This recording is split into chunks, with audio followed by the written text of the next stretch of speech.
కుల్దీప్ యాదవ్‌ను ఆట పట్టించేందుకే తను ఔట్ అయినట్లు నటించాను అంటూ స్టార్ బెటర్ రోహిత్ శర్మ అదిరిపోయే ట్విస్ట్ ఇచ్చాడు.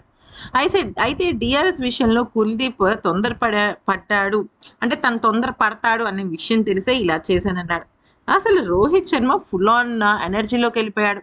నిజం చెప్పాలంటే ఒకప్పుడు రోహిత్ శర్మ కొద్దిగా ఒక లెక్చరర్ లాగా, ఒక గాడ్ ఫాదర్ లాగా తన కింద ఉన్న జట్టుని అన్నట్టుగానే ఉండేవాడు. కానీ ఇప్పుడు మాత్రం సూపర్ డూపర్ ట్విస్ట్ ఇచ్చేస్తున్నాడు. అసలు జరిగిన విషయం ఏంటనేది ఒక్కసారి తెలుసుకుందాము. ఇంకా ఐపీఎల్ 2026 సీజన్‌లో భాగంగా డబుల్ హెడర్ మ్యాచ్ జరుగుతుంది. అయితే ఢిల్లీ అలాగే ముంబై జట్లు తలపడ్డాయి. అఫ్‌కోర్స్ ఢిల్లీ జట్టు గెలిచింది, అది పక్కన పెట్టేద్దాం. అయితే ఈ మ్యాచ్‌లో భాగంగా రోహిత్ శర్మ 26 బంతుల్లో 5 ఫోర్‌లు, ఒక 6తో 35 పరుగులు చేసి పర్వాలేదనిపించాడు.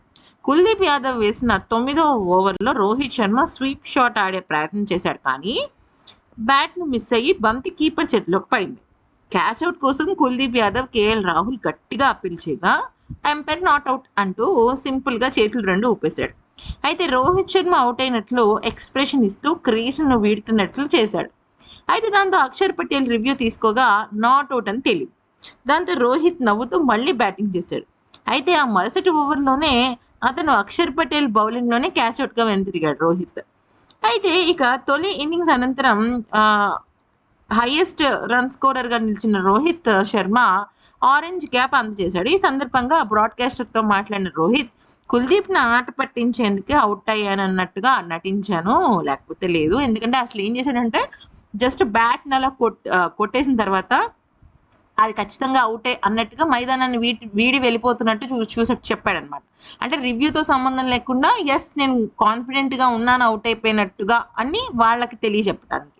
అయితే ఈ వికెట్ బ్యాటర్ క్రీజ్‌లో కుదురుకోవడానికి సమయం తీసుకోవాలని, వికెట్ నెమ్మదిగా ఉందని, ఆ తర్వాతే షాట్ల కోసం ఆడటానికి ప్రయత్నించాలని, ఎందుకంటే ఇక్కడ పరుగులు చేయడం ఈజీ కాదని, మేము బోర్డు పైన మంచి స్కోర్‌ను ఉంచగలిగామని భావిస్తున్నానని, కానీ ఆ తర్వాత వాళ్ళు కట్టడి చేసే విషయం చాలా అంటే చాలా కీలకంగా మారబోతుందని చెప్పాడు. ఎందుకంటే అప్పటికి ఇంకా ఢిల్లీ ఇన్నింగ్స్ పూర్తి అవ్వలేదనమాట. ముంబై ఇన్నింగ్స్ పూర్తయిన వెంటనే చేసేసాడు.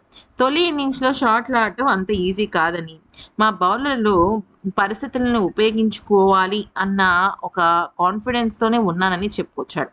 మొదటి 6 ఓవర్‌లో ముంబై జట్టు ఢిల్లీని ఒత్తిడిలోకి నెట్టిందని, అయితే మా స్పిన్నర్లు, సీమర్లు రంగంలోకి దిగి పట్టు బిగించారని, ఈ పిచ్ టూ పేస్డ్‌గా అంటే బంతి వేరు వేగంతో వస్తోందని, కొత్త బంతితో కూడా పిచ్ నుంచి కొంత సహాయం లభిస్తోందని చెప్పుకొచ్చాడు. మరి ఈ వీడియో గనుక నచ్చితే లైక్ చేసి సబ్స్క్రైబ్ చేసుకోండి.